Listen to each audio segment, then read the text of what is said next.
Sveiki bičiuliai! Po ilgos pertraukos sveikinamės Inforabos laidoje, kurios metu stengiamės paaiškinti įvykius taip, kad būtų aišku kiekvienam normaliam žmogui ir kad būtų išvengta vairiausių manipuliavimų informacija, kas dažnai daroma pravaldiškoje medijoje.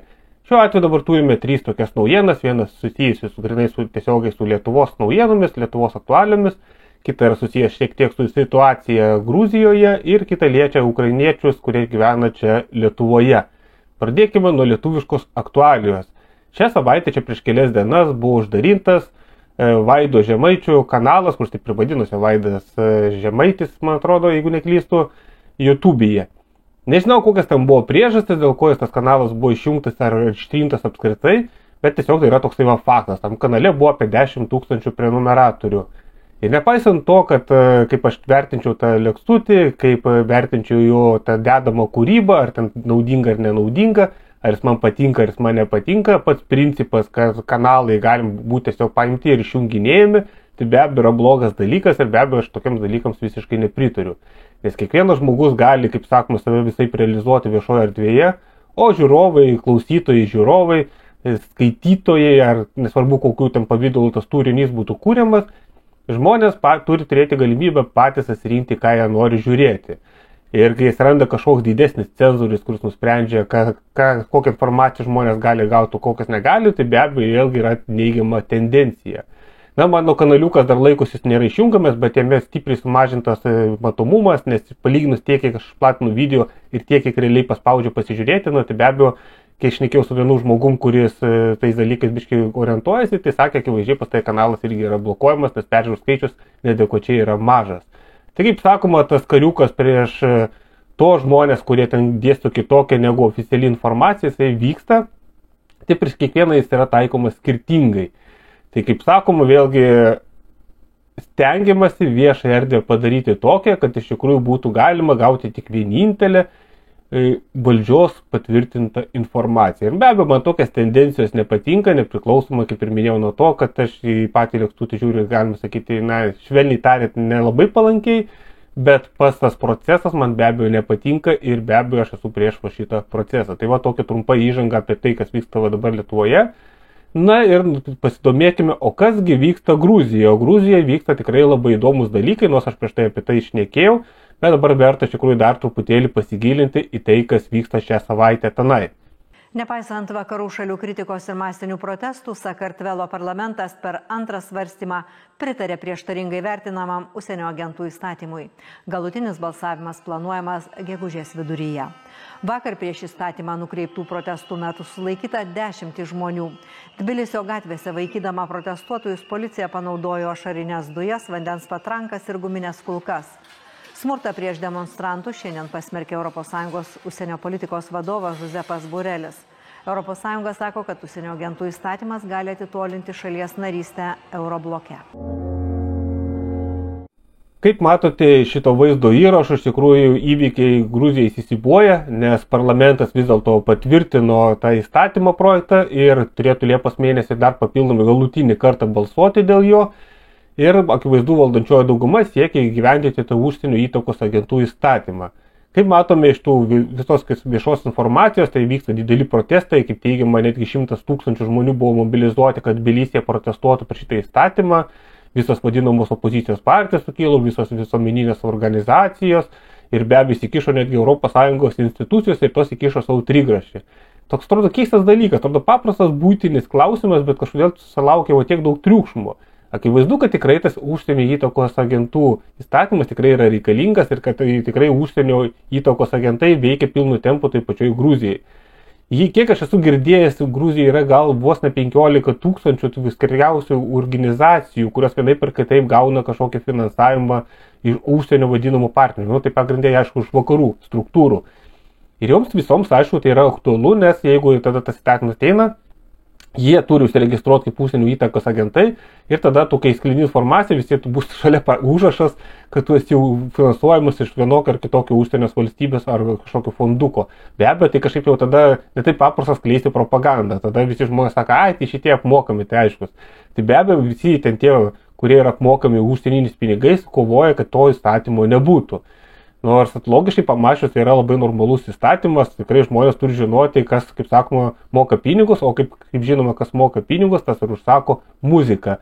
Tai kaip šitas dėl šito įstatymo čia kovoja visam įmanomom priemonėm ir netgi teko policijai vaikyti tos protestus, nes jie tapo visiškai netaikus. Nors tai proeuropietiška pusė teigia, kad jie iš tikrųjų baisi valdžia vaiko taikus protestus. Ne, nevelniu, iš tikrųjų tai buvo pakankamai neramus protestai ir taip siekiama išjudinti tą dabartinę valdžią. Aišku, tie rinkimai rudenį vyks, anais Grūtėje nauji rinkimai, tai jeigu Liepos mėnesį spės dar priimti, tai aš nežinau, kas po to po jų ateis, jeigu ateis kita partija, tai gal tai įstatymą ir atšauks, o gal bus perinkti tie patys. Bet kuriuo atveju, kaip sakoma, gruzinus aš visapusiškai palaikau ir tokio įstatymo tikrai reikėtų Lietuvoje. Nors aišku, Lietuvoje būtų dar sudėtingiau priimti, nes Lietuvoje dar labiau įsikeroja visi tie fondukai. Tai čia turbūt iki pilietinio karo mes prieitume, jeigu bandytume tokį įstatymą, kaip sakoma, priimti. Bet tokio įstatymo neturint, tada tu reiškia pasmerkė savo šalį, kad jie tada joje veiks visokie užsienio įtankos agentai, vaikščios kažkokie neaiškus užsieniniai pinigai ir vėlgi bus atidirbama įvairiems užsienio kuratoriams. Tai kaip sakoma, iš tikrųjų vėlgi klausimas pasakytas turi būti taip. Ar šalis turi būti savarankiška ir vykti policija tik tai vidinė politika tik tai vidiniais resursais remiama, ar tai joje gali dalyvauti kas tik nori. Na tada reiškia, tada pinigai eis iš įvairių fondų ir šalių ir vėlgi mes turėsime, kad atidirbimą kažkokiam neaiškiam struktūrom ir turėsime kažkokią nevalstybę, o balaganą.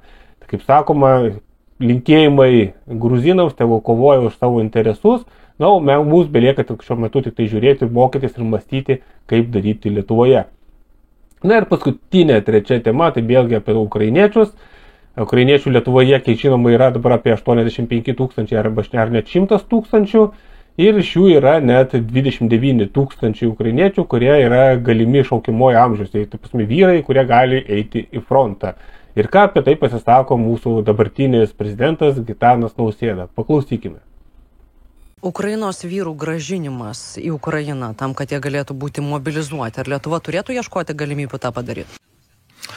Ukraina turi turėti savo mobilizacinius planus, kadangi po prezidento rinkimų Rusijoje akivaizdu, kad Rusijos visuomenė bus nauja mobilizacijos banga ir šiandien dėja jėgos yra nelygios, ypatingai tomis aplinkybėmis, kai Ukrainai stinga ginklų. Todėl Ukraina turi turėti galimybės ir instrumentus tiesiog pakviesti savo jaunus vyrus atlikti savo pareigai tėvynei. Tai Lietuva turėtų ieškoti tokios galimybės gražinti tos vyrus?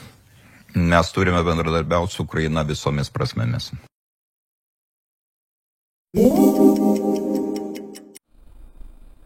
Kaip matome iš mūsų dar kol kas esamo prezidento Gitano Nausėdos, jis aišku tiesiogiai stengiasi išvengti to atsakymo, bet akivaizdu, kad jis bendradarbiaus su ukrainiečiais ir jeigu iš Ukrainos pareis toks sprendimas, kad gražinkite tos pabėgusius šaukiamojo amžiaus vyrus, tai be abejo jie bus vienokia ar kitokia forma sėmiami ir vežami link Ukrainos. 29 tūkstančiai vyrų, kurie Lietuvoje dabar dirba, kažką veikia ir jie, ta prasme, gali būti paimti ir perkelti į Ukrainą ir panaudoti, kaip sakoma, kaip patrankų mėsa. Aišku, jie tikrai nėra motyvuoti kariai, taip faktas iš jų naudos iš tų kariavimų nebūtų, bet būtų tiesiog žmonės pasiunčiami elementariai į mirtį. Jeigu mes norime stabdyti tą karą Ukrainoje, mes turime palaikyti tos ukrainiečių vyrus, kurie stengiasi išvengti tos karinės tarnybos. Ir aš juos pilnai suprantu, kas nori eiti ir mirti už kažkokį neaiškų projektą. Nes kaip žinome, Ukraina kaip savarankiška valstybė iš esmės neegzistuoja, ten veikia užsienio korporacijos, užsienio įvairiausiai įtakos agentai, didelės korporacijos, valstybės ten lenda visokios ir automatiškai tada dėl vardankuotės žmonės turėtų žūti. Faktas, jeigu mes norim tą karą nutraukti, mes turim padėti ukrainiečių vyrams išsaugoti savo gyvybę. Ir ironiškai taip, kad tie, kurie dedasi Ukrainos vėliavėlės, vaizduoja esantis dideli Ukrainos draugai, jie lengva ranka tos ukrainiečius siunčia į mirtį, jiems visiškai nerūpi jų gyvybės, visiškai nerūpi jų, kaip jų šeimos, ant toliau gyvens netekusios savo vyrų, savo maitintojų. Kai mes sakome, aš eilinį kartą, kai nekartą esu pasakojęs, visa ta vadinamoji meilė ir parama Ukrainai, jinai yra iš tikrųjų apsimestinė. Iš esmės yra pats svarbiausias jausmas yra neapykanta Rusijai ir kaip įmanoma Rusijai daugiau padaryti nuostolių. Ir jeigu vartant to žus ukrainiečiai, tai bus priimtina auka visiems tiems vadinamams proukrainietiškaims. Sakau, jiems visiškai nėra įdomu, ar tie ukrainiečiai gyvens ar mirs, svarbiausia, kad jie mirdami padarytų kiek įmanoma didesnį nuostolį Rusijai. Ir įdomiausia tai, kad nuo 3 iki 5 milijonų ukrainiečių pabėgo į Rusiją. Ir ten Rusija yra saugiausia, nes iš Europos šalių pamažu, patruputėlį, dabar kol kas tik Lietuvoje ir Lenkijoje, bando tos ukrainiečių pabėgėlius sugraibstyti, kurie gali kovoti, ir permest atgal Ukrainą. Na, aš negirdėjau, kad Rusija paimtų ir rekrutuotų tos ukrainiečius, kurie yra pabėgę nuo karo. Taip, iš Donbaso teritorijos ten padarė mobilizaciją, bet tie, kurie pabėga ir į pačią to Rusiją, kiek žinau, jų ten tikrai niekas negaudė ir jie gali puikiausiai normaliai gyventi. Tai kaip sakoma, tie, kurie bėgo į Rusijos pusę, pasirinko teisingą sprendimą. Tie, kurie bėgo į vakarų pusę, iki šiol atrodė gal ir neblogas sprendimas, bet akivaizdu, kad iš tikrųjų jas gali paimti, surankyti ir pasiųsti į mirtį. Tai vis dėlto tie vaikai, kurie tenais yra dėl kurių čia triukšmą kelia, tie pabėgėliai, kurie tenais yra Rusijos teritorijai, vis dėlto jie yra tikrai daug saugesni, negu jie pabėgė visiškai į kitą pusę. Na, o jeigu jūs žinot savo aplinkoje ukrainiečius, tikrai perduokit šitą jums informaciją, informuokit, kad tikrai jiems čia gali tapti nesaugu ir jeigu jie kažkur tai Lietuvoje gyvena, tai tikrai neberdarbiaukit su visokiam struktūrom, nepranešinėkit, nors aišku, jeigu jie legaliai dirba, tai tikriausiai visi duomenys jau seniausiai surinkti, todėl protingiausias sprendimas būtų jiems tiesiog rekomenduoti, kad jie, kiek įmanoma greičiau viską susitvarkytų ir tiesiog važiuoti į kitą šalį, kur jų nepaims iš to šalies. Aš nežinau, kokia tai gali būti šalis, gal kokios pietų Europos šalis, gal kokia Italija, Ispanija jų nejudintų, gal, nežinau, Anglija gal ir gali pajudinti. Sunku pasakyti, bet čia Lietuvoje akivaizdu po truputėlį kilpa veržėsi ir tiems ukrainiečiams tikrai gali būti nesaugu. Todėl vėlgi draugai, aišku, nebūkime abejingi, mes jeigu norim tą karą sustabdyti, mes turime padėti ukrainiečiams vyrams kaip nors pasislėpti, kad jie be reikalo neitų ir mirtų ir neužtęstų šito konflikto dar kiek įmanoma ilgiau. Nes kiekviena ta auka iš tikrųjų po to netitaisytina situacija. Šiais laikais nėra tokio didelio gimstamumo, taigi kiek kuo daugiau tų žmonių žūsta, to didesnė mes dykynę turėsime. O iš tikrųjų žmogaus gyvybė yra vertybė ir ją reikia kiek įmanoma išsaugoti. Tai va, draugai, tokia yra bendra informacija. Ačiū tiems, kas klauso, ačiū tie, kurie masto savo galvą, stengiasi atsirinkti informaciją. Paspauskit patiktukus, nes tai padeda vaizdo įrašui tapti labiau matomą, ar jį galite pasidalinkite. Ir be abejo, visada laukiami žmonės, kurie gali prisidėti bent keliais eurais prie liaudies žurnalistikos. Per visus įmanomas platformą Patreon, Contribui ar YouTube, visas nuorodos yra sudėtos aprašyme ir pirmame komentare. Ačiū draugai, kad esat ir iki susitikimo kitame vaizdo įraše. Iki.